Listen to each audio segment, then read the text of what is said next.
Assalamualaikum warahmatullahi wabarakatuh. Alhamdulillahilladzi anzala Qur'anan Arabiyyan hudan lil muttaqin. Asyhadu an la ilaha illallah wa asyhadu anna Muhammadan abduhu wa rasuluhu amma ba'd. Puji syukur kita kepada Allah Subhanahu wa taala yang sampai pada hari ini masih Allah berikan kesehatan dan kesempatan kepada kita untuk hadir dalam kajian ilmiah atau kuliah umum atau yang kami beri nama Working Group Guru Besar. Kenapa Working Group Guru Besar? Karena ada guru besar di sini dan ada guru yang akan besar nantinya. Ya. Jadi ada istilahnya, kita ada satu ibu, kita istilahkan nama UTGB untuk salah satu guru kita di sini. Ustadz Tuan Guru Besar. Pak Ridwan Nurdin. Ya, jadi beliau sudah populer di sini dengan nama UTGB. Yang hadir pada hari ini guru besar ada Profesor Muhammad Ali Ujung, Profesor Samsul, Profesor Asna Husin, ada profesor yang lain, calon Profesor Ridwan Nurdin, ya, insya Allah. Kemudian para mahasiswa S3 dan mahasiswa S2 serta Ibu Dharma Wanita UIN yang juga hadir, Ibu Ketua dan anggota-anggotanya. Ada beberapa anggota-anggotanya di sini. Mohon maaf sedikit orang yang hadir, Ibu. Pertama karena memang bulan puasa tidak ada kegiatan perkuliahan di hari ini, hari weekend ada. Kemudian baru selesai mendapatkan suntikan vitamin dari Pak Wapres sehingga agak sedikit slow down. Itu yang kedua. Yang ketiga, seperti disampaikan oleh Pak Warik tadi, terbagi dengan kegiatan yang lain. Di Fakultas Tarbiyah juga ada kegiatan pada hari yang sama, jam yang sama. Di Biro juga ada kegiatan yang sama dan di sini juga ada kegiatan yang sama. Baik, kemudian salawat dan salam kepada baginda Rasulullah SAW dan keluarga beliau serta sahabat beliau sekalian. Dengan perjuangan beliau, alhamdulillah kita sudah mengimani rukun Islam, yaitu menjadi orang Islam dan Muslim. Dan insya Allah menjadi orang Muslim yang bertakwa. Amin ya rabbal alamin. Pada hari ini Ibu Profesor Zumratul Mukaffa ada dua kegiatan yang akan beliau isi. Yang pertama kuliah umum di sini dengan kita semua, dan nanti setelah selesai dari kuliah umum ini, maka Pak Dr. Sehat Ihsan Sadikin akan memandu beliau mengisi di podcast kami di Habas Suluh Pasca Sarjana di lantai 2. Nah, bagi Bapak Ibu yang tidak hadir pada hari ini mungkin akan bisa mendengar podcast Pasca Sarjana Habas Suluh. Nah, sedikit informasi, di Pasca Sarjana kita sudah ada podcast namanya Habas Suluh. Siapapun yang ingin menyampaikan unek-uneknya silakan melaporkan kepada Pak Azman. Jadi misal Prof. Asna, Prof. Muhammad, Prof. Samsul ingin mengeluarkan ide-ide cemerlangnya, mohon menyampaikan ke beliau biar diagendakan. Para mahasiswa juga seperti itu. Dipersilakan bagi yang ingin memberikan mengedukasi kita semua. Baik, tanpa memperpanjang mukadimah, seperti yang disampaikan sebelumnya, Prof. Dosen home base di UINSA, Universitas Islam Negeri Sunan Ampel di Surabaya, dan beliau sekarang staf khusus Wapres, sehingga beliau lebih sering dengan Wapres sekarang ini. Ya. Jadi mudah-mudahan kita mendengarkan banyak ilmu dari beliau nantinya. Yang judul makalah yang akan disampaikan atau judul presentasi yang akan disampaikan adalah strategi perguruan tinggi dalam penanggulangan stunting menuju Indonesia Emas 2045. Dan ini judul yang sudah didiskusikan oleh Pak Rektor dengan Ibu Prof sendiri kemarin, sehingga muncul ide ini. Oleh karena itu juga kita mengundang para Ibu Dewi yang mungkin berkenaan dengan isu-isu seperti ini. Baik, kami persilakan Ibu Profesor Dr. Zumratul Mukaffa MAG, waktu dan tempat dipersilakan. Demikian pembukaan dari saya. Assalamualaikum warahmatullahi wabarakatuh.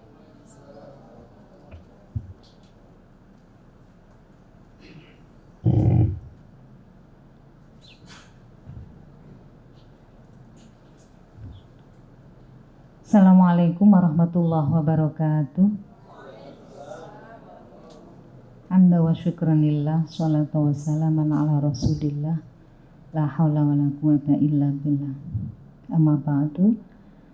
Yang kami hormati para guru besar, para calon guru besar. Saya kira semua calon guru besar, karena mahasiswa pasca sarjana itu lebih dekat ke guru besar. Kalau S1 kan mungkin masih agak jauh ya, tapi kalau sudah pasca sarjana itu kayaknya lebih dekat itu ke guru besar. Mudah-mudahan semua nantinya akan menjadi para guru besar. Karena kami-kami yang sudah guru besar ini kan masa depannya itu ada di panjenengan semua. Jadi guru besar yang sukses itu bukan hanya dia sukses menjadi guru besar, tapi harus sukses ketika dia betul-betul disebut sukses itu kalau dia mampu melahirkan guru besar baru.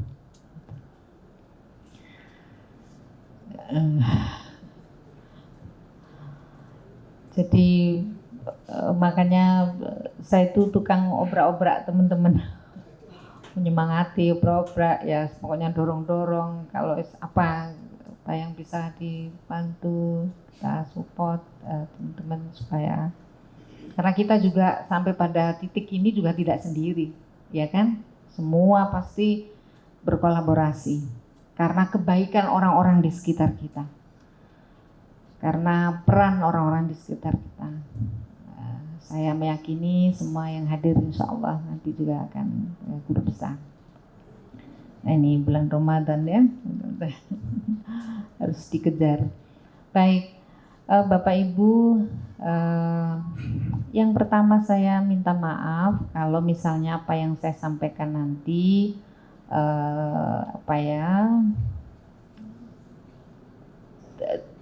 belum bisa memenuhi ekspektasi Bapak Ibu terkait dengan harapan Bapak Ibu kehadiran saya di sini. Tetapi mudah-mudahan meskipun belum sesuai, tapi mudah-mudahan yang sedikit itu bermanfaat, ya, bermanfaat.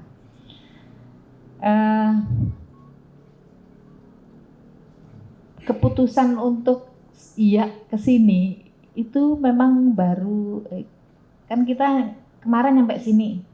Nah, itu hari apa kemarin, Pak? Sampai lupa hari. Kemarin hari Rabu ya. Hari Rabu, Selasa itu keputusan ya, itu saya WA Pak Rektor. Sebelumnya Pak Rektor WA Ibu, saya berharap Ibu bisa ikut rombongan apa. Kan kita mengkomunikasikan MOU antara sana dengan Pak Rektor, dan kebetulan karena kita dengan Pak Rektor itu sama-sama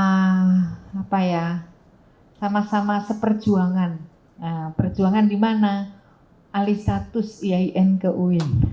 Kami tim Surabaya, beliau tim Aceh. Jadi bagaimana kita berjibaku ya di Kementerian Agama, di Kementerian Pendidikan dan Kebudayaan, di Kementerian Pendayagunaan Aparatur Negara, terus kemudian di Menko Kesra. Nah, sampai SK-nya kan di Presiden. Ya, karena SK UIN itu perubahan IAIN ke UIN itu Presiden. Jadi memang jalannya itu berliku. Kita alhamdulillah saling memberkahi. Kita Surabaya punya Mendikbud waktu itu Prof Nuh, Aceh punya Menpan RB Pak Azwar, nggih. Jadi saling memberi keberkahan lah gitu. Memberi keberkahan. Itu pentingnya berkolaborasi di situ. Nah, karena itu ketika Pak Rektor ya beliau berharap seperti itu, tentu merasa terpanggil sebagai teman seperjuangan. Itu saja sih sebenarnya. Nah, soal tema itu karena menyesuaikan dengan tugas dan tanggung jawab, dan itu baru kemarin. Nah, baru kemarin. Jadi kalau misalnya kurang sesuai dengan harapan Bapak Ibu, ya saya memaklumi itu karena memang baru kemarin kita diskusikan dan mudah-mudahan ada manfaatnya. Bapak Ibu, saya bertugas di staf khusus di Wakil Presiden itu sebenarnya baru Desember. Tetapi luar biasa banyak hal yang bisa saya pelajari dari Desember itu full ya, akhir Desember sampai sekarang. Berarti baru seumur jagung, belum banyak. Tapi banyak hal yang bisa kita pelajari dan kebetulan tugas kami ditugaskan di stunting dan penanganan stunting dan kemiskinan ekstrim. Nah, kenapa saya lebih ke stunting? Karena ini perguruan tinggi dan saya melihat di kami nanti ini bisa dipelajari Bapak Ibu. Jadi mungkin beberapa saja nanti yang saya buka karena memang harus mempersiapkan seperti ini. Karena saya tahu pernah di Wakil Rektor 2, jadi bahan itu harus ada. Jadi, tapi saya siapkan dengan serius loh, bukan tidak serius. Serius. Saya siapkan juga serius. Tapi tidak saya baca satu persatu, nanti ada poin-poin penting saja yang saya sampaikan. Kenapa stunting yang saya pilih, Bapak Ibu? Kami ini di di kantor Wakil Presiden itu ada 2 unsur. Ada Setwapres, Sekretariat Wakil Presiden, ini koordinasinya atau konsultasinya jalur strukturnya ke Setnek. Bertanggung jawabnya memang ke Presiden, ke Wakil Presiden, tetapi secara administratif itu di Sekretariat Negara. Nah, kami staf khusus itu tanggung jawabnya ke Wakil Presiden, tetapi secara administratif kami berada di Sekretariat Kabinet. Jadi ada 2 sayap di sini. Nah, di kantor Wakil Presiden itu, ya namanya staf khusus itu kan yang ditangani ya yang pasti yang khusus-khusus ya. Yang tidak dikerjakan oleh teman-teman di struktural, di Setwapres, nah baru kita kerjakan. Nah, di Setwapres itu ada deputi yang menangani ini, ada stunting dan kemiskinan ekstrim yang sebenarnya teman-teman perguruan tinggi harusnya situ. Dan sudah ada beberapa perguruan tinggi. Jadi kemarin itu ketika saya lihat pas laporan kan evaluasi, saya ikut rapat, pertama kali saya ikut rapat itu kan ada mereka menyampaikan laporan kegiatan selama ini di penanganan stunting maupun kemiskinan ekstrim. Nah, di situ disampaikan kan ada para pemangku kepentingan di dalam penanganan stunting itu. Ternyata perguruan tinggi cuman ada 5 kalau nggak salah. Terus saya bilang, kok perguruan tinggi cuman 5 yang kerjasama dengan Wapres itu cuman 5. Nah, terus saya pelan-pelan kan saya tanya, itu nggak cukup lah kalau perguruan tinggi itu cuma 5, apalagi ini ada percepatan. Sejak tahun 2021 ada Perpres 72 tentang percepatan penanganan stunting. Itu kalau percepatan ya nggak cukup lah ya, nggak cukup kalau kita hanya 5 perguruan tinggi itu yang kemudian diajak. Nah, lalu saya sempatkan ke Kemendikbud menemui Pak Dirjen. Pak Dirjen, ini kenapa kok di Setwapres itu yang yang kontrak MOU dengan Deputi itu kok hanya 5 perguruan tinggi yang di Kemendikbud. Padahal kita ini kan dikejar target ya 2024 itu 14%. Nah, itu kan susah. Nah, itu sebabnya ketika kita menyertai Abah kunjungan, ketika ada perguruan tingginya pasti kita harus libatkan dan kita sisipkan isu-isu ini supaya teman-teman perguruan tinggi juga terlibat secara langsung. Oh. Oke. Ini sebenarnya untuk memenuhi kewajiban tadi itu, Pak Rektor menambahkan menuju Indonesia Emas di 2045. 2045, Bapak Ibu, tujuan pembangunan berkelanjutan kita, ya ini saya kira bukan hanya Indonesia ini dunia. dunia, seluruh dunia menuju ke sini. Semuanya ada 17 tujuan, ada 17 tujuan. Nah saya lingkari di sini, kan nggak mungkin kita bahas semuanya. Ini semua harus dicapai di 2045.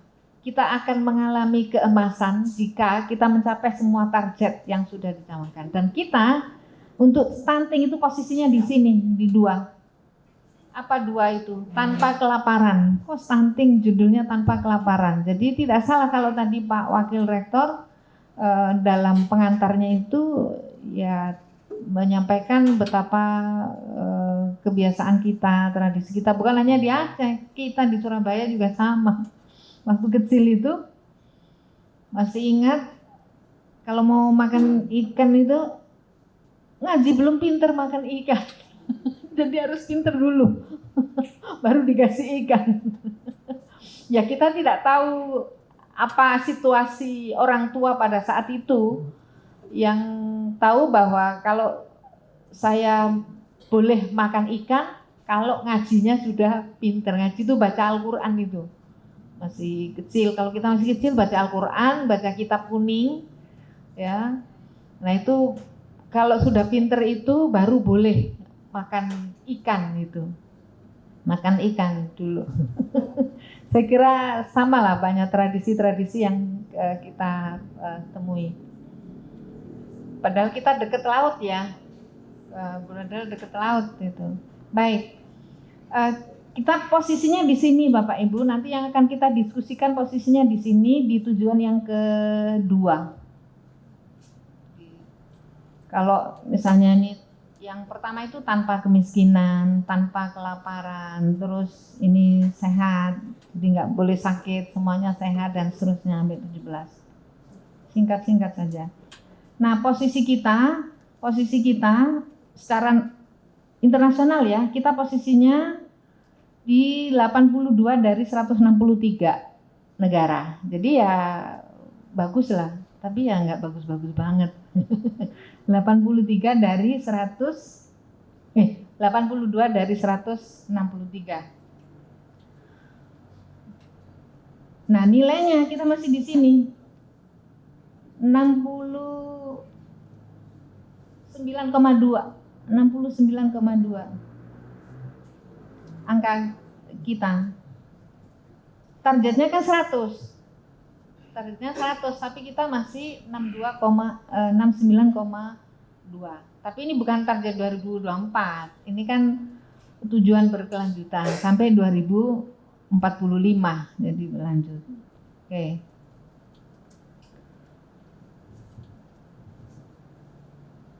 Nah, sekarang ini yang sering kita nanti 2023 Bapak Ibu, ini kan 2023 ya, penduduk kita mencapai ini 280 juta. 66,3 didominasi oleh pemuda 15 sampai 30 tahun. Makanya biasa kita sebut dengan bonus demografi itu ya. Nah, kalau melihat ini kan berarti mereka ini yang harus menjadi perhatian kita, dan itu tentu perguruan tinggi memegang peran penting karena anak-anak di usia ini kan ranahnya kita ya mulai SMP SMA lah sampai perguruan tinggi. Tapi kan perguruan tinggi juga menghasilkan para guru, itu kan yang memproduk kan perguruan tinggi juga, jadi ujung-ujungnya ya perguruan tinggi. Nah, kita ini akan punya bonus demografi kalau anak-anak kita generasi emas, artinya sehat lahir batin, secara fisik sehat, secara akademisnya juga luar biasa gitu. Nah, jangan sampai menjadi beban, tapi mestinya menjadi modal kita untuk melompat maju. Artinya kita akan punya banyak aset pemuda mulai 2024 23 sampai 2045 itu puncak-puncaknya. Nah, kalau tidak kita persiapkan betul-betul sedini mungkin juga nanti akan betul-betul menjadi beban. Lalu kita sebagai perguruan tinggi, masyarakat perguruan tinggi ini kan tidak semua orang punya kesempatan, apalagi pasca sarjana, S2, S3 itu nggak semua orang punya kesempatan. Apa yang harus kita lakukan supaya kita ini betul-betul menjadi modal dan anak-anak kita betul-betul menjadi modal, anak-anak yang kita persiapkan itu menjadi modal. Saya kira ayat ini saya kutip karena ini juga sering dikutip oleh Kiai Wapres. Beliau sering kali, setiap kali bertemu di lembaga-lembaga pendidikan itu beliau selalu ini. Wa ila samuda akhahum sholihah qala ya qaumi ibudullaha ma lakum min ilahin ghairuh huwa ansha'akum minal ard wasta'marakum fiha. Ini tafsir. Saya bukanya tafsir yang biasa juga beliau kutip itu Mirahul Labid karyanya Syekh Nawawi Al-Bantani karena memang beliau juga dari sana juga, maka dan orang tentu menjadi kebanggaan karena beliau orang Indonesia yang mendunia dan itu asalnya dari situ. Ja'alakum sukanal ard wa sayyarakum amirinalha. Jadi yang dimaksud ini untuk menafsiri wasta'marakum. Ini yang saya ketik dengan tebal, dia telah menciptakan dari bumi dan menjadikannya pemakmur dan menjadikanmu pemakmurnya. Yang dimaksud pemakmur itu kita ini dijadikan sebagai pemakmur bumi oleh Allah, maksudnya wasta'marakum. Jadi tugas kita sebenarnya tadi SDGs itu yang 17 tujuan berkelanjutan Indonesia, dan Indonesia tentu mengikuti dunia karena itu tujuan seluruh dunia. Kalau kita tidak mengikuti itu maka kita akan ketinggalan. Nah, untuk itu maka ini yang kita pedomani sebenarnya dalam rangka ini. Seluruh dunia itu dalam rangka memakmurkan bumi. Memakmurkan bumi dengan 17 tujuan tadi itu. Termasuk di dalamnya tanpa kemiskinan, kemudian tanpa kelaparan, dan stunting ini bagian salah satu indikator dari tujuan tanpa kelaparan itu. Oke. Harus ada ininya karena win. Karena ke win. Kalau enggak itu selalu dipertanyakan apa bedanya win dengan unsur sakwala gitu. Itu soalnya dulu waktu presentasi perubahan status YNU itu selalu ditanya-tanya itu apa bedanya, mendirikan PGMI juga begitu ditanya apa bedanya PGMI dan PGSD. Ya PGMI itu PGSD plusnya mana gitu. Oke, biar nggak ngantuk saja Pak. Nah, dalam rangka menjalankan kewajiban sebagai mustakmir, sebagai amir ya. Jadi bukan hanya amir masjid, tapi amirnya bumi kita ini. Bukan amir, takmir. Bukan hanya takmirnya masjid. Kita yang kenal kan takmir masjid ya. Betul. Kita bukan. Kita ini mustakmir, termasuk mustakmirina fil ard. Nah, bagian dari memakmurkan bumi dan kita posisinya karena di Indonesia ya bumi Indonesia karena SDGs itu dunia maka bumi sebenarnya seluruh. Nah pemerintah ini salah satu tadi kan saya lingkari karena itu salah satu. Nomor 2 itu pun kecil lagi, stunting itu sedikit lagi tapi pengaruhnya besar. Target pemerintah itu menurunkan prevalensi stunting jadi 14% pada tahun 2024. Sekarang 2023. Ini target antara sih. Karena target yang sungguhnya sampai 2030, 2045. Oke.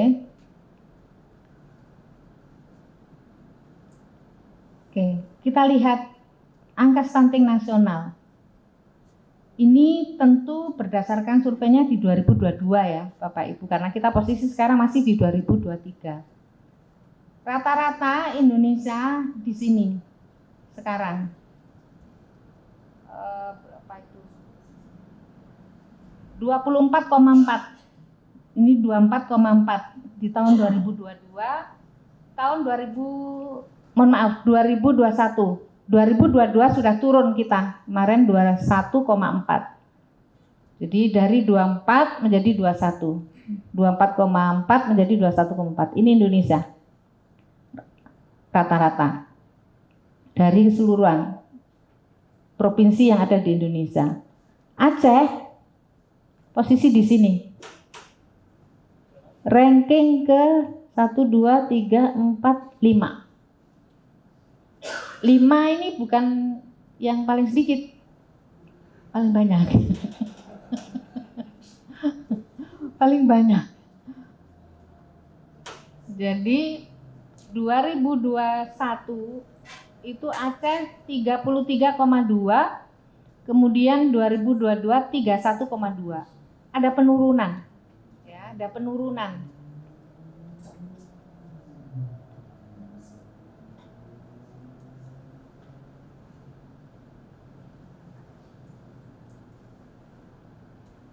Ini yang per kabupaten. Tadi kan nasional, Aceh posisinya di rank 5. Nah, dari seluruh kabupatennya ada yang merah ini. Nggak kelihatan ya. Yang paling banyak yang merah itu provinsi. Coba ini Bapak Ibu.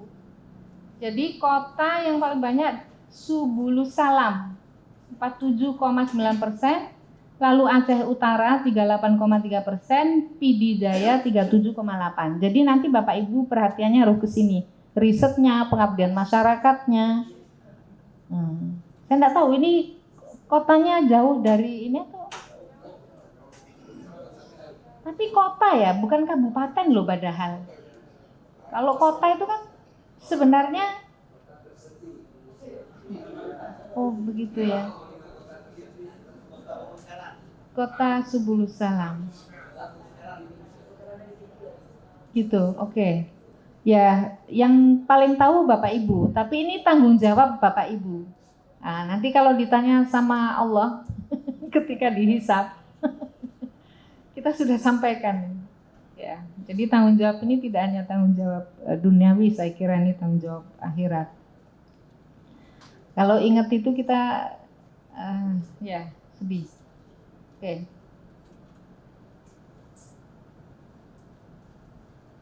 Provinsi Aceh, baik. Jadi 33,2 2021, 22 31,2 tadi sudah saya sampaikan.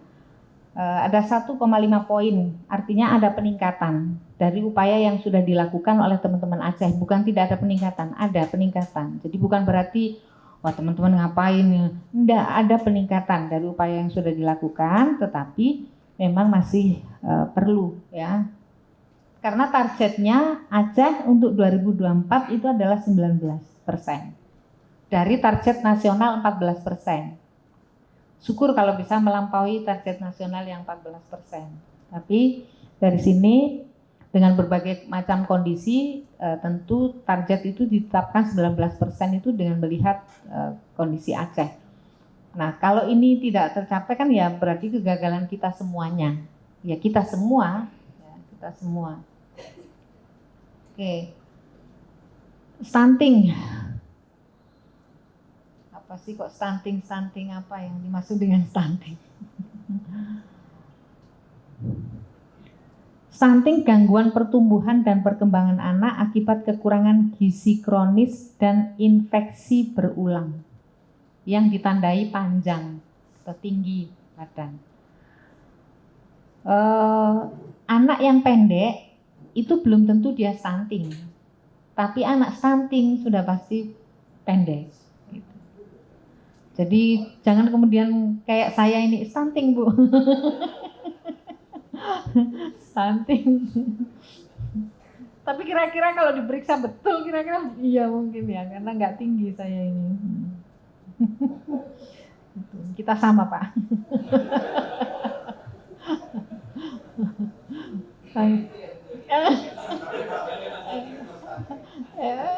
Ini beliau bebas stunting. Nah, maka tugas kita ini bagaimana melahirkan generasi-generasi baru yang ya tinggi-tinggi ya, seperti kita. Oke. Jangan nanti ada anak pendek, wah stunting kamu, jangan begitu ya. Karena tidak semua yang pendek itu stunting. Oke. Karena ada ini loh, ada kekurangan gizi kronis. Dan ini yang tahu ya pasti dokter, harus konsultasi. Paling tidak konsultasinya di puskesmas tentu.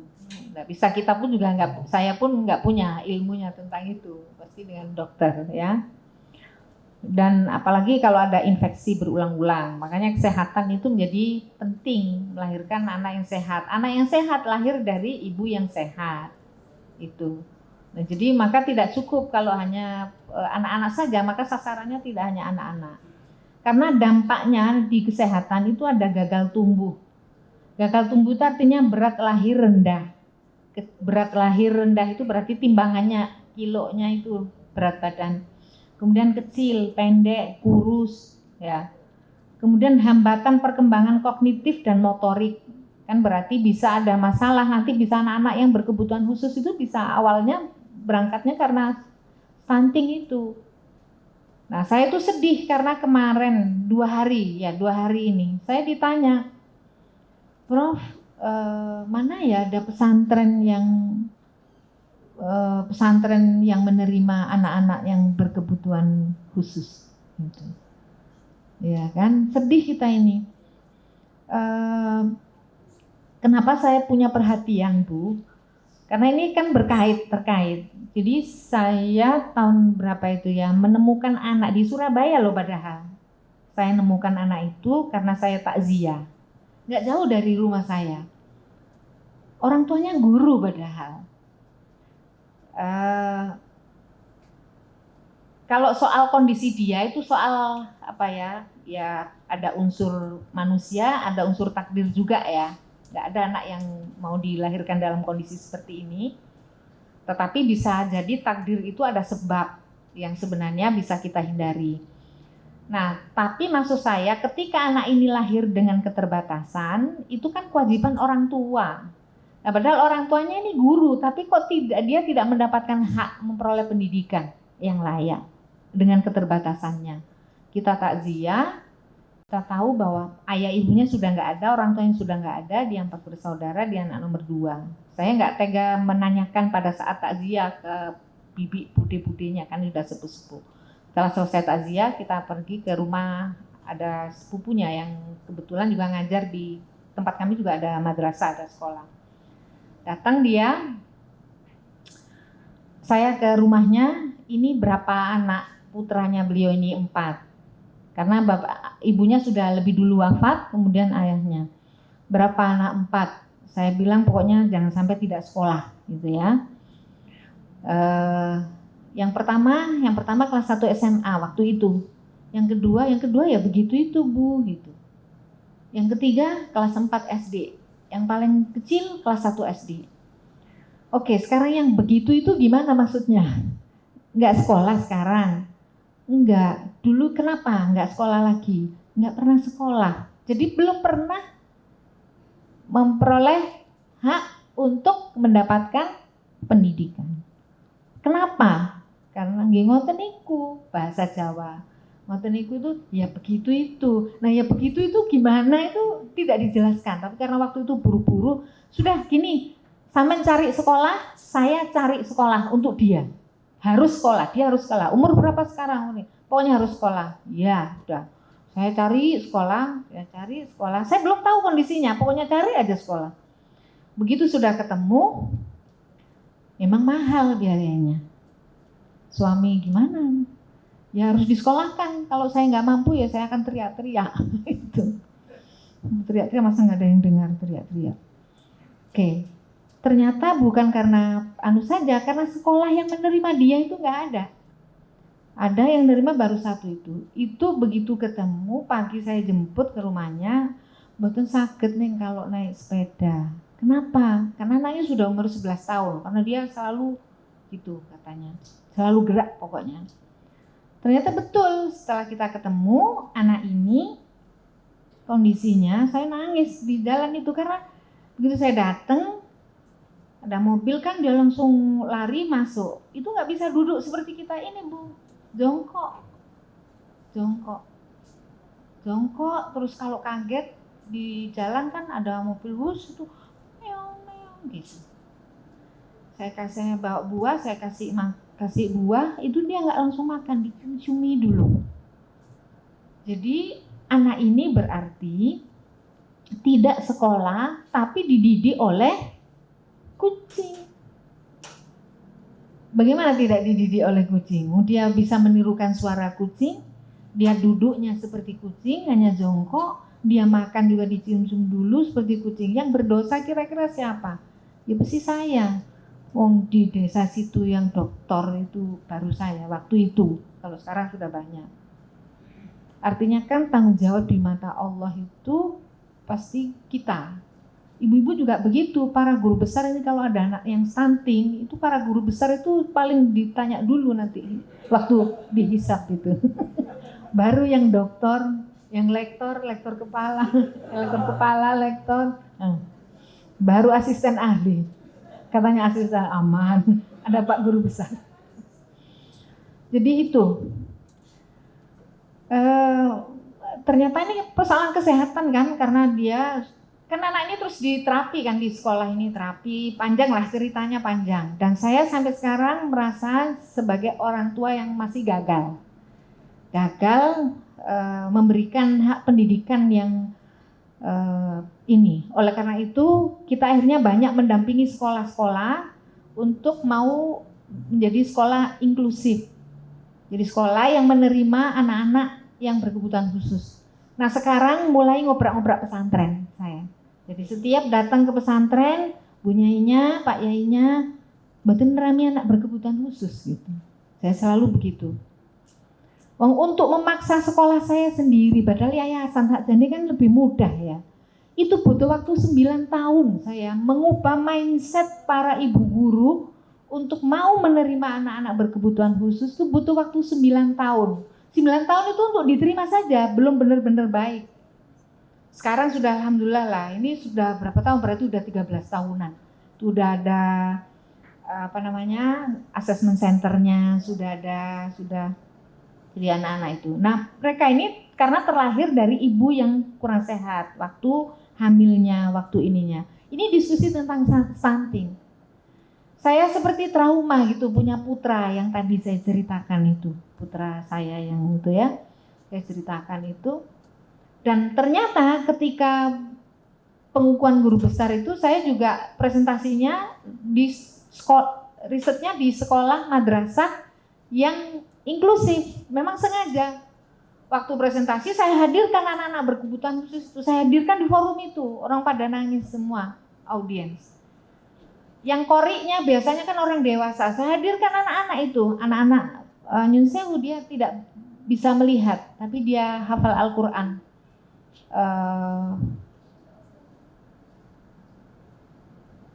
17 juz kalau nggak salah, belum penuh sih, dia masih kecil.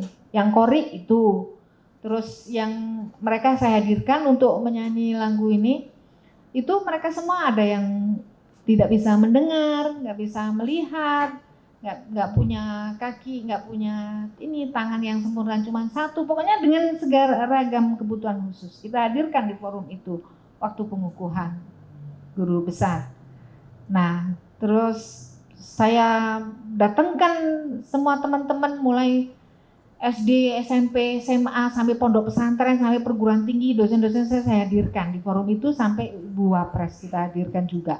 Karena kan ibu-ibu biasanya ya kan secara nasional kan di Dekranas, kemudian urusan stunting kan supaya didengar lebih nasional. Nah setelah itu saya diundang oleh komunitas, setelah selesai ya, komunitas ibu-ibu, komunitas tempat curhatnya ibu-ibu yang punya anak-anak berkebutuhan khusus di masjid. Ternyata curhatnya ada yang sudah punya anak seperti itu, suaminya ini ninggalkan lagi, ditinggal karena ada yang lain. Nah anaknya ini dibebankan kepada istrinya sendiri. Dan itu tidak hanya 1-2 orang, jadi tempat curhat. Waktu itu saya diginikan, Prof, panjenengan enak, kan saya bilang saya ini orang tua gagal, karena saya ini, panjenengan masih enak. Prof tahu nggak apa yang saya alami? Jadi saya dengarkan. Gitu. Nah, maksud saya ceritanya, keluh kesah, penderitaan, kelelahan ibu-ibu yang punya anak dengan problem seperti itu harus menjadi perhatian kita semua. Nah, kalau nggak kita yang perhatikan, lalu siapa? Dan yang paling mengagetkan saya, Prof tahu nggak? Kalau sekarang enak masih sudah banyak teman. Saya dulu, ketika saya punya anak seperti ini, semua orang cuma nonton. Saya belajar menangani anak ini kepada lembaga Katolik. Teman-teman Katolik, saya nyekolahkan anak-anak saya di sekolah Katolik. Umat Islam nggak ada yang nyapa saya. Saya waktu itu menggugat di mana orang-orang Muslim yang mayoritas ini. Saya itu rasanya hati saya diiris-iris lah, ya. Nah sejak itulah kemudian kemana-mana selalu saya tanya, apakah pesantrennya menerima anak-anak berkebutuhan khusus, apakah itu perguruan tinggi, prodi, semua, apakah sudah. Mata kuliah saya ngajar di tarbiyah, mata kuliah apapun itu saya kasih tema pendidikan inklusif. Tapi sekarang alhamdulillah sudah masuk di kurikulum yang baru, yang baru ini yang Merdeka Belajar, itu sudah ada 1 mata kuliah sendiri, mata kuliah pendidikan inklusif. Sebelumnya saya mengajar pembelajaran akidah akhlak, saya kasih 1 tema pendidikan inklusif. Mata kuliah perencanaan pembelajaran, mata kuliah kurikulum saya kasih 1 tema pendidikan inklusif, dan selalu saya beri tugas, saya ajak ke lapangan, 1 ke madrasah inklusif, 1 ke madrasah yang akan mengembangkan. Jadi yang 1 madrasah yang bagus sudah mengembangkan pendidikan inklusif, yang 1 enggak. Jadi enggak perlu saya menjelaskan. Tapi saya tetap menjelaskan di kelas, tapi mereka betul-betul melihat langsung ke anak-anak bagaimana para guru menangani itu. Jadi oleh karena itu saya titip betul Bapak Ibu. Ini urusan stunting. Ini baru slide. Mohon maaf saya sampaikan karena saya yakin ada di Aceh ini 1 provinsi pasti ada lah. Tapi cuman coba lihat ibu-ibu apakah sudah ada madrasah, sekolah lembaga pendidikan Islam, pondok pesantren, perguruan tinggi Islam yang memiliki, kalau perguruan tinggi program studi. Kalau program studi apakah sudah ada mata kuliah tentang pendidikan inklusif, pendidikan yang mempersiapkan guru untuk anak-anak yang berkebutuhan khusus. Nah ini ya nggak ada anak yang pengen dilahirkan seperti itu, tapi ini harus kita lakukan. Karena itu dampak. Jadi anak berkebutuhan khusus itu dampak dari stunting ini, dampak. Jadi dampak. Karena ini gangguan kognitif dan motorik ini dampak. Mereka itu dampak dari kita yang kurang memberikan perhatian kepada ibu yang sedang hamil, dampak dari kita yang bikin sedih ketika ibu sedang hamil, dampak ketika mumpung ada bapak-bapak. Dampak dari kita yang kurang memperhatikan gizi anak-anak, gizi istri. Kalau istri gizinya kurang ya dampaknya kan dia kurang sehat. Ini bapak-bapak, ibu-ibu bahagia saya. Bukan karena saya perempuan, tapi karena memang ini pesannya, pesannya Pak Wapres. Baik. Termasuk Bapak Ibu nanti kalau sudah dewasa, penyakit diabetes, obesitas, stroke, jantung, itu berawal dari stunting. Gitu. Jadi ternyata stunting itu penting gitu. Penting. Baik. Oke, sekarang kondisi tadi Bu ya, kondisi kita tadi yang berapa persen tadi itu harus kita lakukan percepatan penurunan stunting sampai ke desa, Bu, sampai ke desa. Kenapa saya sasar perguruan tinggi, saya punya perhatian juga ke perguruan tinggi, teman-teman. Pertama yang saya telepon tentu UIN Sunan Ampel, karena tidak satu pun perguruan tinggi keagamaan Islam itu yang menyapa, yang datang ke kantor wakil presiden. Yang ada itu perguruan tinggi yang di Kemendikbud, yang 5 tadi itu Kemendikbud semua. Setelah saya tanya teman-teman, kenapa kok nggak ada PTKIN? Mohon maaf Prof, kita nggak punya akses ke PTKIN. Masuk negara nggak punya akses ke mana PTKIN. Nah sekarang saya yang di situ berarti yang dosa kan saya. Kalau sampai ada perguruan tinggi nggak punya akses, itu kan kita yang di situ yang berdosa. Terus PTKIN, wapresnya Kiai lagi, masa PTKIN nggak ada, itu kan Masya Allah, I-nya itu kemana itu? I-nya Islam ya, tuh. Itu saya terus ya campur aduk perasaan ini, ya marah ya macam-macam lah. Di sini tapi saya simpen saja.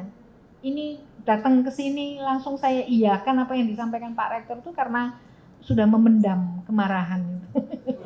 Kemarahan yang nggak ada PTKIN sama sekali di sana. Baik. Kemudian, oke. Ini Pak, Bu, karena sampai desa, saya lalu ingat KKN itu selalu ke desa-desa. Ini kan mesti perguruan tinggi. Kira-kira bicara tentang stunting, menjelaskan ayat tadi, tafsir, macam-macam. Kira-kira karena tanggung jawab di desa itu di PKK, Ibu PKK ketuanya. Kalau Ibu PKK-nya alumni UIN Araniri, saya yakin bisa lah membaca ayat-ayat tadi. Bahwa ini tanggung jawab Allah yang diberikan oleh Allah kepada kita. Itu. Nah, tapi saya tidak yakin ketua PKK di masing-masing desa, kelurahan itu semuanya alumni Araniri gitu loh. Maksudnya, karena tidak yakin itu maka KKN itu harus diarahkan ke sana. Bukan hanya KKN, ini salah satu. Terus ada ini kerjasama multisektor, ya, kerjasama multisektor. Oke. Percepatan stunting itu ada intervensi spesifik, ada sensitif. Yang spesifik itu yang berhubungan langsung. Kalau berhubungan langsung itu kayak kesehatan ya. Gizinya buruk, maka langsung ditangani dengan ditangani dengan diberikan makanan bergizi itu langsung. Kalau sensitif itu kayak kita ini kan sebenarnya tidak langsung ya. KKN lalu kita menjadi penyuluh untuk bagaimana masyarakat itu sadar akan stunting. Itu kan sebenarnya tidak langsung, tapi betul-betul mendukung dan itu termasuk intervensi sensitif. Nah, karena Pak Rektor menyampaikan mintanya itu strategi, saya kan awalnya, Bu Prof, tema kita apa ya? Stunting Pak Rektor. Terus Pak Rektor, Prof, ini teman-teman ada strategi penanganan stunting oleh perguruan tinggi. Baik, Prof. Nah, sudah ini. Stranas itu strategi nasional. PPS itu penanganan percepatan penanganan stunting. Ada 5 pilar. Ada 5 pilar, ya. Ini untuk anak-anak yang di bawah 5 tahun. Ini urusannya ibu-ibu, enggak bapak-bapak juga. Nanti kita lihat betapa lebih banyak bapak-bapak sebenarnya tugasnya di sini daripada ibu-ibu. Tujuannya ini, tujuan strategi nasional, menurunkan prevalensi stunting, kemudian meningkatkan kualitas penyiapan kehidupan berkeluarga, ya kan? Menjamin pemenuhan asupan gizi, kan tanggung jawab bapak semua ini kayaknya. Memperbaiki pola asuh, kewajiban bapak semua. Kewajiban ibu kan cuma satu, menemani bapak saja. Cuma satu ya Bu, taat. Akhirnya tapi taatnya banyak. Pola asuh, kemudian akses dan mutu pelayanan kesehatan, meningkatkan akses air minum dan sanitasi. Ini tujuan secara nasional. Nanti kita lihat yang di perguruan tinggi. Kelompok sasarannya remaja, calon pengantin, ibu hamil, ibu menyusui, anak berusia 0 sampai 59 bulan. Ini urusan ibu banget. Tapi ibu tidak akan bisa ngapa-ngapain kalau tidak ada bapak. Ibu hamil, calon pengantin, remaja, ini tanggung jawab masih bapak semua tanggung jawabnya untuk di kita loh ya. Memang urusannya sangat dekat dengan ibu-ibu. Tetapi tanggung jawabnya itu ada di bapak-bapak masalahnya. Agama loh ya. Oke. Kemudian ini kelompok sasaran, Bapak Ibu, ini kelompok sasaran. Jadi nanti kalau Ibu riset ya riset pengabdian masyarakat, pendidikannya, nanti kita lihat tadi mana. Oke, 5 pilar strategi nasional. Yang pertama peningkatan komitmen dan visi kepemimpinan, ini di kementerian, provinsi, daerah, kabupaten, kota sampai desa. UIN Araniri itu bisa mulai dari pemerintah daerah provinsi sampai ke pemerintah kabupaten, kota, dan desa. Pemerintah wajib berkomitmen dan punya visi terkait dengan penurunan stunting. Kalau provinsi belum, maka kewajiban UIN Araniri mengingatkan ini. Kita sudah menyampaikan loh ya, ini kewajiban Bapak Ibu nanti ke Pemprov. Ya. Terus yang kedua, peningkatan komunikasi perubahan perilaku dan pemberdayaan masyarakat yang tadi disampaikan oleh Pak Rektor, betapa ada apa dengan Aceh ini kok tertinggi kelima. Padahal kalau dilihat kurangan gizi, protein yang paling bagus itu kan laut sebenarnya, dan kita sangat dekat dengan laut itu. Gizi harusnya nggak kekurangan gizi di sini. Nggak makan sayur nggak apa-apa Pak, proteinnya tinggi. Itu sangat dekat dengan laut, harusnya tidak kekurangan gizi anak-anak kita. Tanpa nasi nggak apa-apa kok. Itu yang sekarang lagi, ini kan no karbo semua, yang dietnya keto. Sehat. Ibu Bunyai Wapres itu no karbo. Abah itu mengurangi, tapi sudah mengurangi. Dan beliau, kita luar biasanya, kita masih belum bisa meneladani beliau puasanya itu. Bukan hanya Ramadan, setiap hari itu dalam 1 minggu puasa paling tidak 2 hari itu minimal, Senin Kamis. Tapi kebanyakan itu Senin sampai Kamis.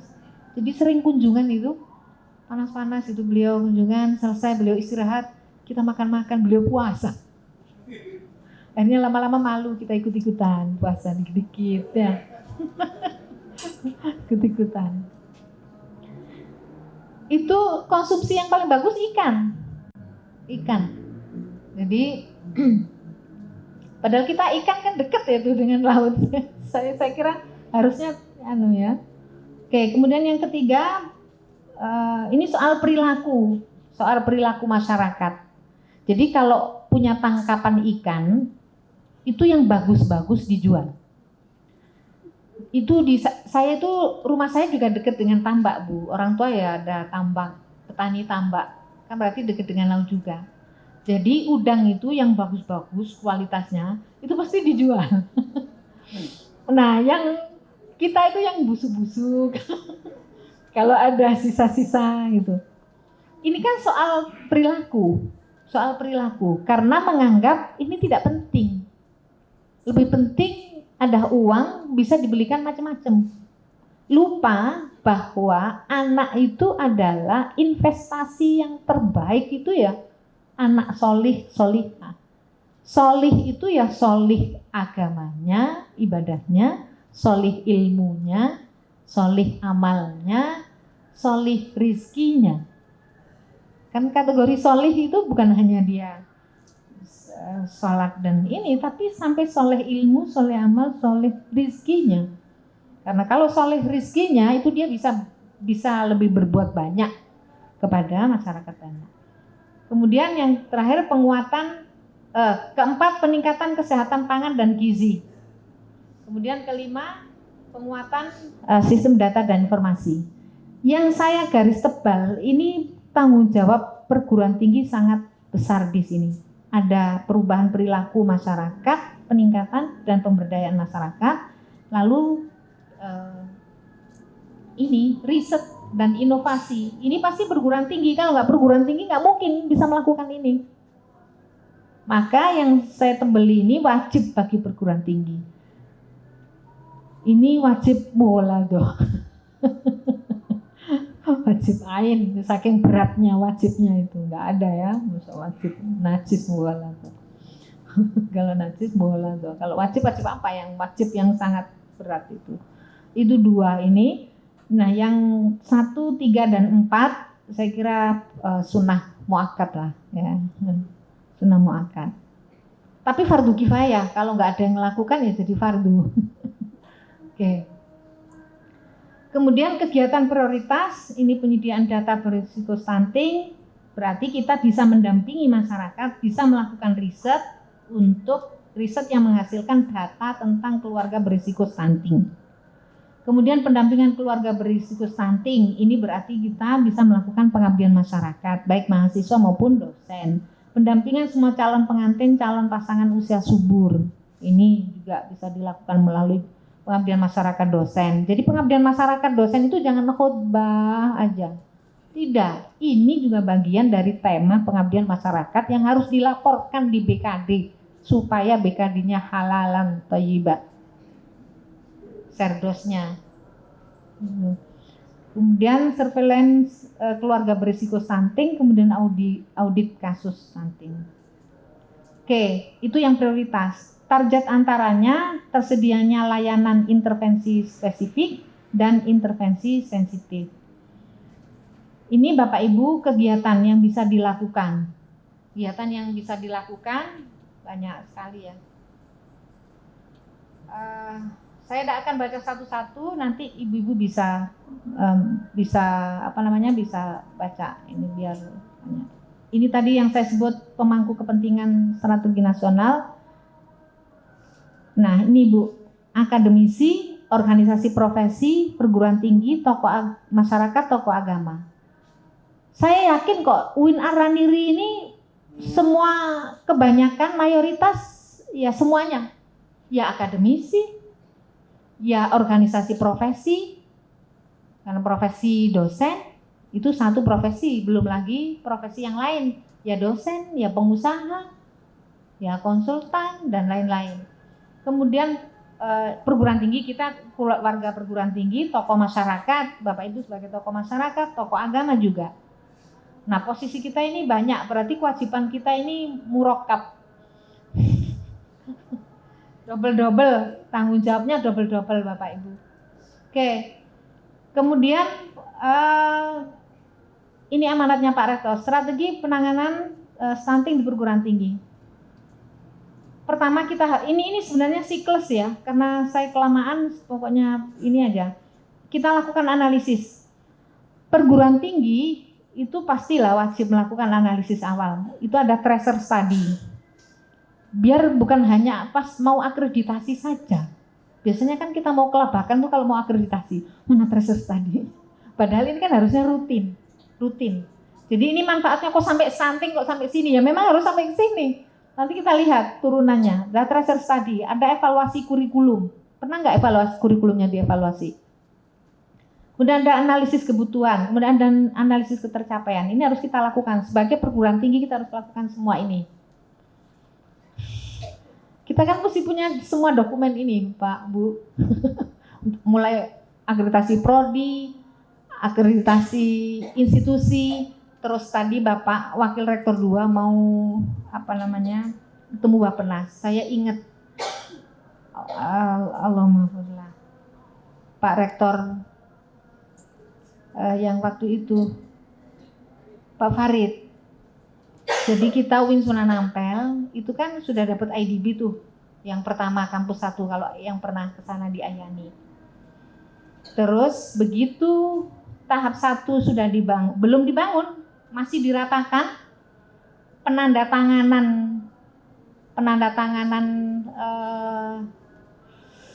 ya MOU ini loh, penerimaan IDB itu kita langsung menyerahkan dokumen karena di situ ada dari pihak IDB, Bappenas datang, semua datang.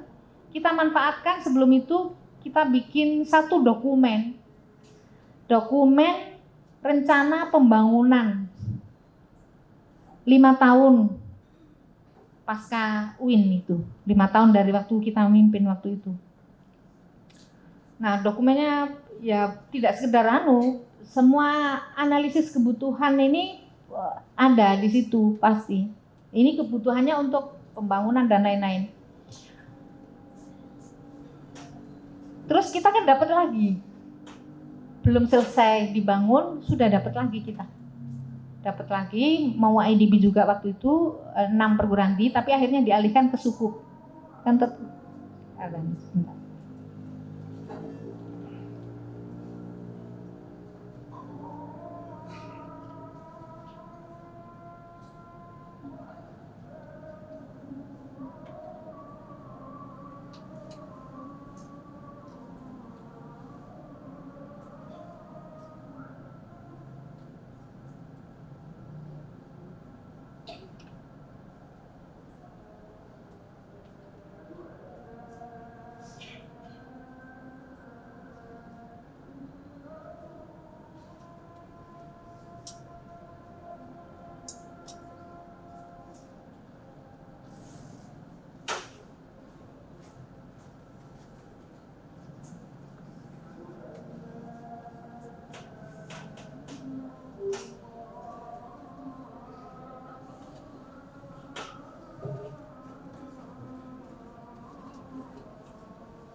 Kalau Bapak Ibu mungkin nggak berani mengingatkan untuk berhenti bicara ya, tapi azan ini mengingatkan saya untuk segera menyelesaikan.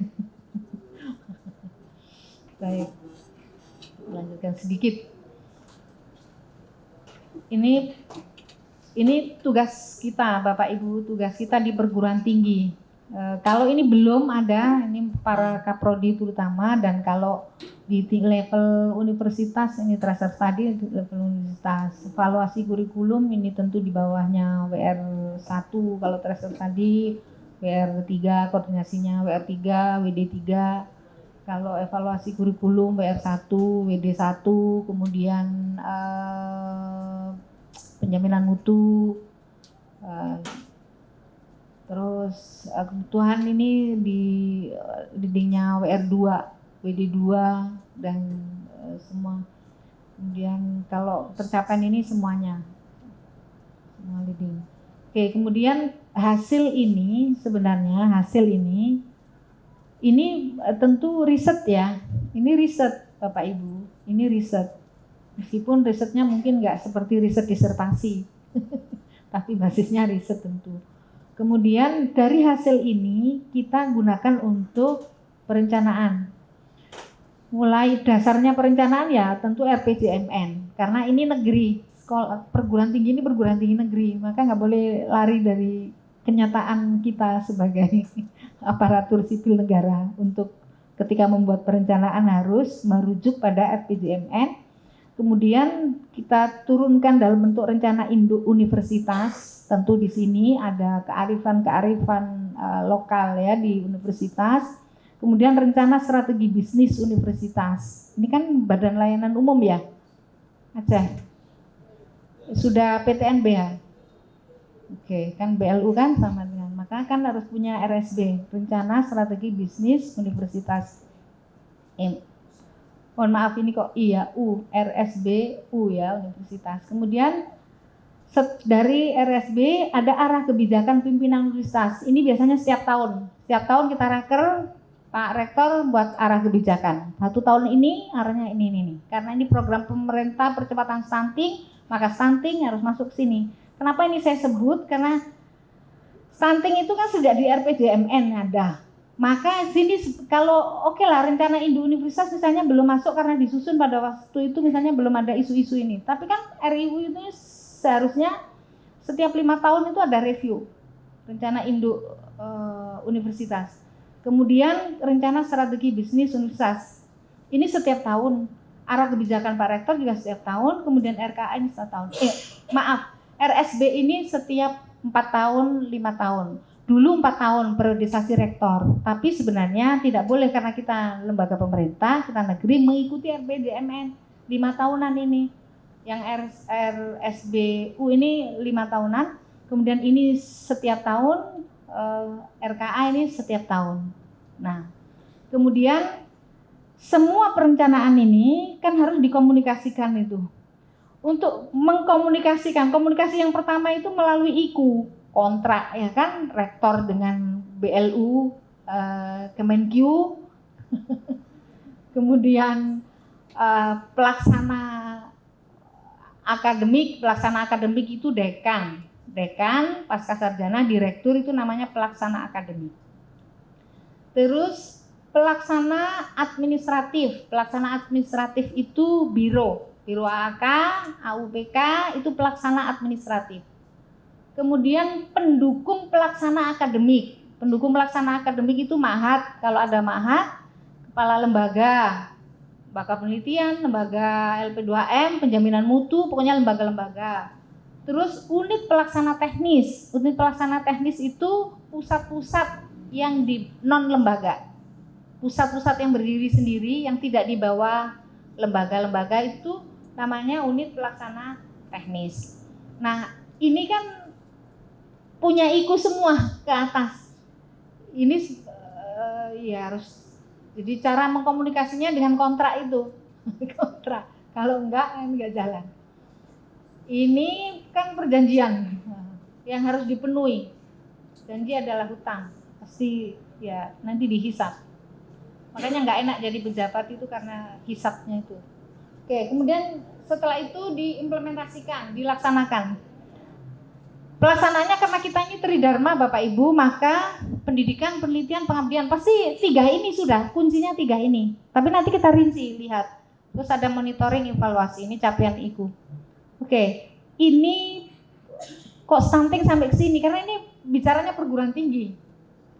Kalau kita nggak nyentuh ini, yang nanti adanya gini, stunting nggak bisa, KKN tematik nggak bisa, nggak ada anggarannya. Nanti teman-teman di perencanaan itu pasti ngomongnya begitu. Kita Bapak Ibu mohon maaf dulu pengabdian masyarakat, padahal kita itu basisnya adalah PAR, Participatory Action Research di Surabaya itu. ABCD, Asset Based Community Development. Ininya yang kita gunakan pendekatan untuk KKN-nya. Lah kok mohon maaf, ini loh apa namanya?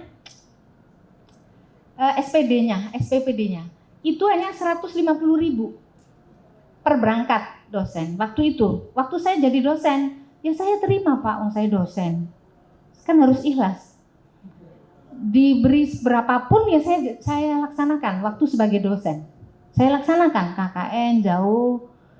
PAR itu kebanyakan kita pasti nginep karena partisipatori. Kita nggak mungkin, kita harus menyelami dunia masyarakat di situ, bimbing anak-anak, kan nggak mungkin harus nginep sekian hari. Itu untuk transfer saja nggak cukup, apalagi untuk nginep, hotel, memang nggak usah bicara itu. Bahwa rezeki pasti Allah pasti kasih lah, pasti Allah kasih. Waktu jadi dosen berpikirnya itu. Tapi begitu jadi wakil rektor 2, nggak boleh berpikir itu. Jadi waktu saya wakil rektor 2, pertama 150. Tanya teman-teman yang di LP2M, pelatihannya hanya nggak ada pelatihan Bu, kenapa? Nggak ada anggaran. Terus KKN, dosen-dosen nggak ada yang mau. Pasti yang mau hanya yang masih muda-muda, karena nggak berani tidak mau. Dosen muda yang baru-baru itu yang mau bimbing KKN. Padahal partisipatori, kalau dosen yang baru pasti bimbingnya nggak bisa maksimal dong, ilmunya belum banyak. Dosen baru tuh ilmunya belum banyak. Sepinter-pinternya itu pengalamannya belum banyak. Bagaimana berhubungan dengan masyarakat, bagaimana menggerakkan masyarakat, tentu masih lebih bagus dosen yang senior.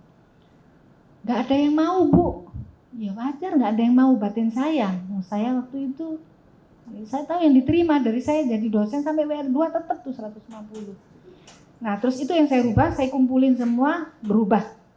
Nggak bisa sampai anggaran itu, nggak ada Bu. Mana bongkar RKA-nya? RKA-nya kita bongkar, kita nggak nambah anggaran kok, kita bongkar. Kita lihat anggaran yang tidak efisien, yang nggak penting-penting banget lah, itu kita bongkar, kita nggak usah perlengkapan yang tas yang apa, pengadaan yang macam-macam, ada ATK, nggak usah, semua itu nggak usah. Sudah sekarang fokus ke program. Dosen paling tidak 2 hari, berarti ada hotel, ada uang saku 2 hari, ada transport. Akhirnya anggaran itu menjadi 600.000. Semua dosen-dosen mau, yang senior-senior guru besar pun mau akhirnya. Sekali berangkat 600 itu. Itu dari mana anggarannya? Hanya dari mengelola anggaran yang ada. Enggak, tambahan enggak banyak. Ya banyak sih kita akhirnya bisnisnya kita macam-macam. Tapi kan dari situ. Artinya butuh duduk bareng antara pelaksana administratif di biro dengan pelaksana akademik. Karena bahasa akademik dengan bahasa anggaran itu kadang nggak ketemu, butuh mediator. Nah, mediator itu ya kita pimpinan, dan itu bisa kita lakukan kalau ada ini semua, ada perencanaan ini, ada diskusi di perencanaan, ada pengkomunikasian ini, ada semua. Kalau ini proses ini nggak bisa, pasti nanti mentok nggak ada anggaran. Sudah semua berhenti, alasannya nggak ada anggaran. Padahal anggaran itu ada, cuman harus ada realokasi prioritas gitu. Nah ini titip pesan ke bapak-bapak para pemangku kebijakan. Ini Pak Wadir ini kan urusan keuangan di situ untuk di Pasca. Amin. Amin. Oke. Itu ya Pak.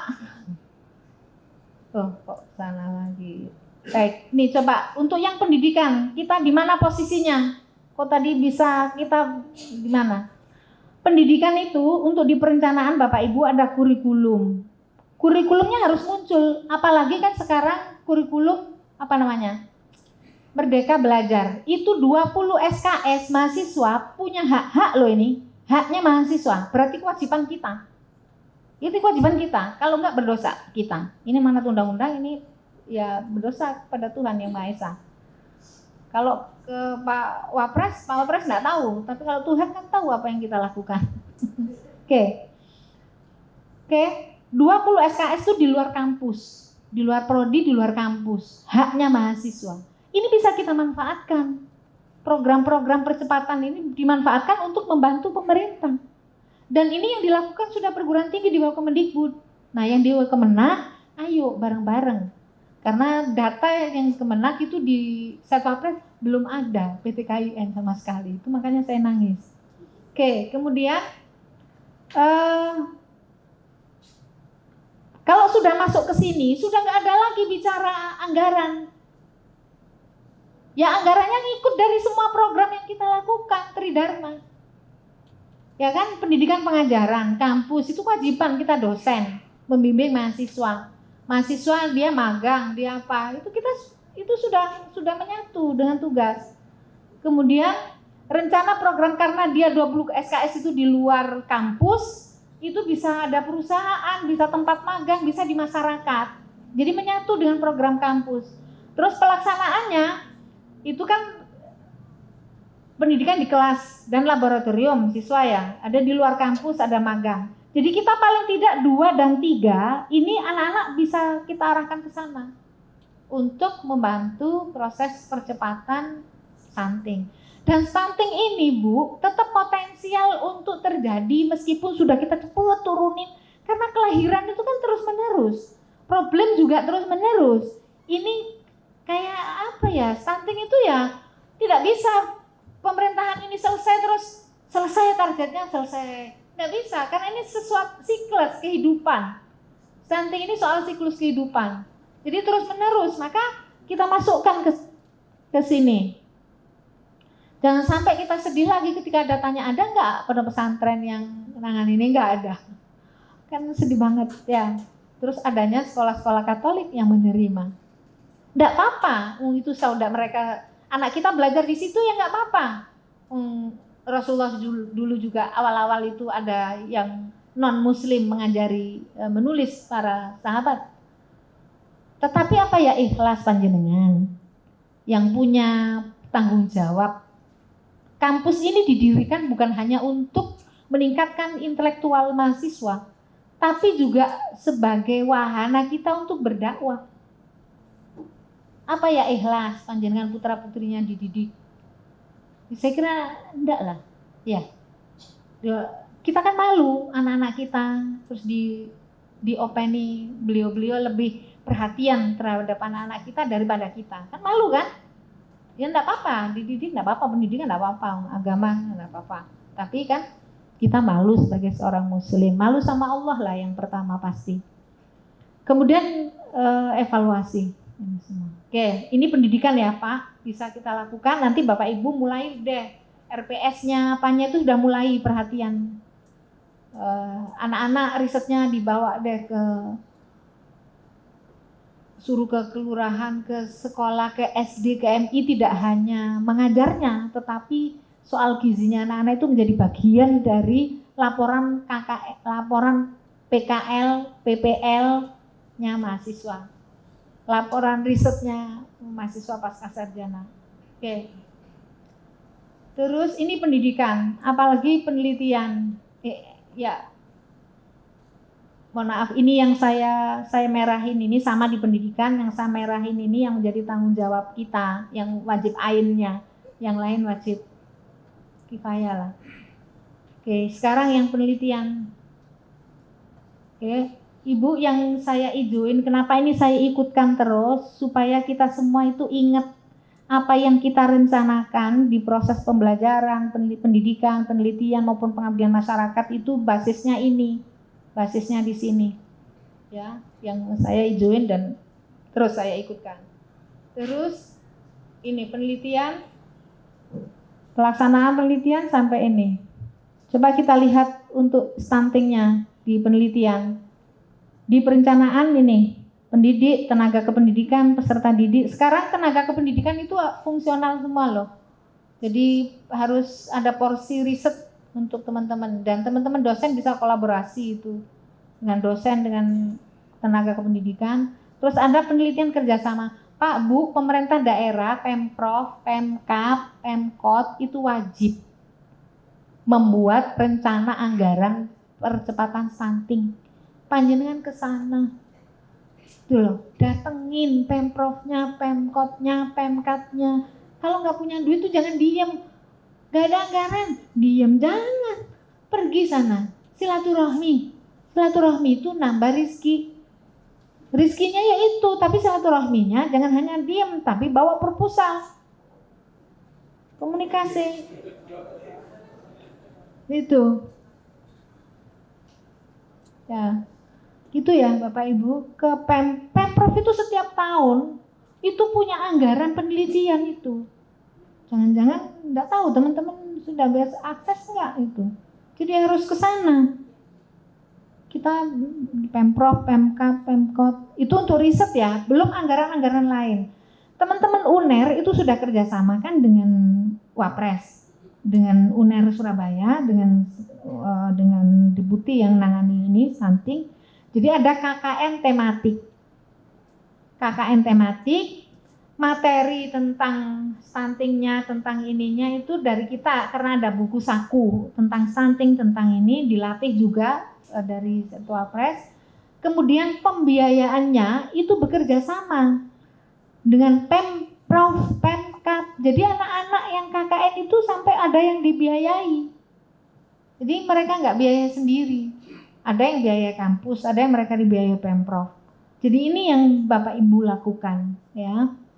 Bisa per prodi kok, nggak harus seuniversitas. Misalnya ada di sini ada prodi gizi misalnya, kerjasama dengan dinas kesehatan. Nah, jadi KKN-nya nggak harus ini, makanya disebut KKN tematik. Jadi anak-anak di sana malah magang, sudah dapat ilmu, di sana dapat uang saku, terus di tempat magangnya masih diberi kadang. Jadi rizkinya semakin banyak anak-anak itu berkat silaturahim para dosennya itu dan para pimpinannya. Oke, kemudian karena wajib Bapak Ibu wajib sampai ke desa loh. Ketua TPPS tingkat desa itu ketua PKK dan daerah itu wajib punya anggaran tentang ini. Maka panjenengan harus kesana. Jangan takut tidak ada anggaran, takut melangkah. Oke, kemudian ini ya yang saya merahin ini yang berhubungan dengan stunting ya, di dunia kita perguruan tinggi. Pelaksanaan penanganan ini penelitian ini coba objeknya. Kalau selama ini objeknya yang lain, ini sekarang objeknya stunting gitu loh, objek risetnya. Oke. Anggarannya bisa universitas, bisa kementerian lembaga. Kemendikbud pasti punya anggaran tentang ini. Kementerian Kesehatan, BKKBN, Badan Kependudukan dan Keluarga Berencana itu pasti punya anggaran tentang ini, Bu. Akses ke sana, punya saudara, punya teman di sana, silakan diakses. Itu kementerian, lembaga dan industri. Karena negara BUMN itu punya BUMN itu punya ini loh, punya CSR. Manfaatkan CSR-nya perguruan tinggi untuk program-program seperti ini, bukan untuk program yang hura-hura gitu ya Bapak Ibu. Mereka itu enggak tahu Pak, karena mereka enggak tahu. Contoh kecil tadi itu loh, kenapa kok enggak ada PTKIN? Kami enggak punya akses Bu ke PTKIN. Bayangin kan ngenes banget itu loh. Jangan-jangan kita enggak dapat CSR dari beliau-beliau itu karena mereka enggak kenal kita. Mereka nggak kenal karena kita tidak memperkenalkan diri. Maka silaturahim itu penting. Lita'arofu. Sudah diberi, sebenarnya konsep ayatnya itu udah punya semua. Ya. Konsep agar kita saling mengenal. Al-Quran berintahkan itu, tapi kita kadang malu-malu. Malu-malu menunjukkan bahwa kita punya potensi. UIN Araniri itu besar. UIN Araniri punya SDM luar biasa. Panjenengan punya anggaran, yuk tak bantu. Jadi begitu ke sana menawarkan bantuan.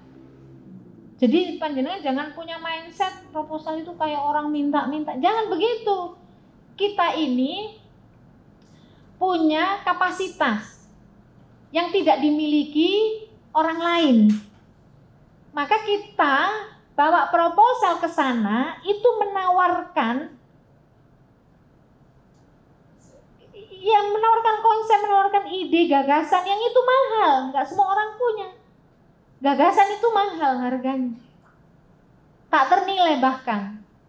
Nah itu, ayo apa yang bisa kita bantu, apa yang bisa kita kerjakan, gitu. Jadi jangan ragu-ragu, ya. Terus pengabdian masyarakat ini biasa di perguruan tinggi kita macam-macam ini. Nah ini yang bisa sama, ini kerjasama.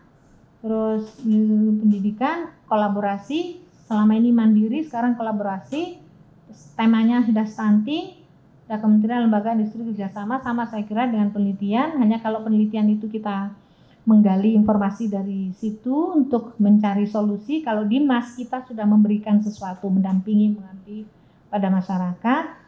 Nah, untuk evaluasi baik riset maupun pengabdian masyarakat sama saya kira ada hasil. Ini masih penelitian pengabdian masyarakat ya. Isinya jurnal itu pengabdian masyarakat, bukan pengabdian masyarakat, bukan penelitian, tapi di MAS ya.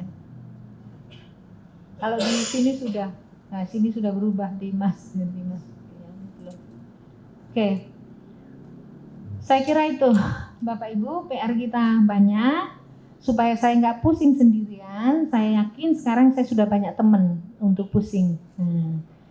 Banyak teman untuk pusing agar kita sama-sama dapat berkontribusi kepada bangsa dan negara melalui pengabdian kita di tempat kita masing-masing. Saya sama berangkatnya, Bapak Ibu sama-sama dari kampus, jadi bisa merasakan bagaimana yang Bapak Ibu rasakan. Dan kita sudah, kalau saya paling sedih kalau ada jawaban nggak ada anggaran, tuh saya paling sedih banget. Karena apa yang kita lakukan selama ini, kita jangan menunggu anggaran itu, jangan menunggu. Ya kita bikin proposal. Saya pertama kali ke Aceh itu karena bikin proposal. Pertama kali ke Aceh itu tahun 2006 Desember. Karena proposal, Bu. Jadi kita itu buat proposal mengadakan pelatihan untuk dosen budaya akademik. Nah, tentang budaya akademik. Terus karena desain yang kita bikin itu kita padukan. Saya pernah mengikuti pelatihan community development, sama pernah mengikuti pelatihan untuk yang pembelajaran efektif. Dua teori, dua strategi ini saya padukan. Jadi satu pelatihan bagaimana menyelenggarakan pembelajaran yang efektif dan pelatihan bagaimana menggerakkan dan membangun masyarakat. Itu saya satukan, saya padukan. Jadi tadi membangun budaya akademik untuk Tridharma perguruan tinggi. Terus ternyata yang kami proposal itu untuk kampus kami sendiri awalnya. Maaf, bukan kampus, Kopertais, karena waktu itu kami tim di Kopertais untuk PTIS di Kopertais. Tapi ternyata Pak Direktur tertarik dengan konsep kita yang berbeda dengan yang lain. Yang lain biasanya pembelajaran sendiri, KKN sendiri, ini dipadukan betul-betul. Desainnya bagus, Pak Direktur tertarik. Ini kan berangkat dari proposal tuh, menghadirkan rezeki banyak itu, bukan hanya untuk kita. Kan teman-teman akhirnya kan tim, nggak mungkin. Karena kita akhirnya waktu itu ke 7 provinsi, termasuk Aceh. Aceh saya ke UIN Araniri sama Kopertais Aceh, ke Padang, ke 7 provinsi. Jadi satu proposal tadi itu menghadirkan rezeki tidak hanya untuk kita pribadi, Bu. Kita bikinnya mungkin kita hanya 1-2 orang, tapi berdampak rezekinya kepada banyak teman, banyak lembaga. Kan keberkahannya tidak hanya untuk kita. Itu ada 7 provinsi, UIN dan Kopertais. Lalu Kopertais itu sudah berapa kampus itu yang menerima manfaat karena silaturahim kita satu proposal. Itu menjadi sekian banyak. Artinya tidak ada kata sia-sia kalau kita mau berusaha. Dan kalau kita ikhlas, itu insya Allah keberkahannya luar biasa, tidak hanya ke kita tetapi ke institusi kita, ke UIN kita, kampus kita, bahkan kampus-kampus lain. Jadi jangan berhenti beraktivitas hanya karena tidak ada anggaran. Saya kira itu yang bisa kami sampaikan. Mohon maaf sekali kalau terlalu banyak. Saya kira itu, monggo kalau ada yang ingin disampaikan.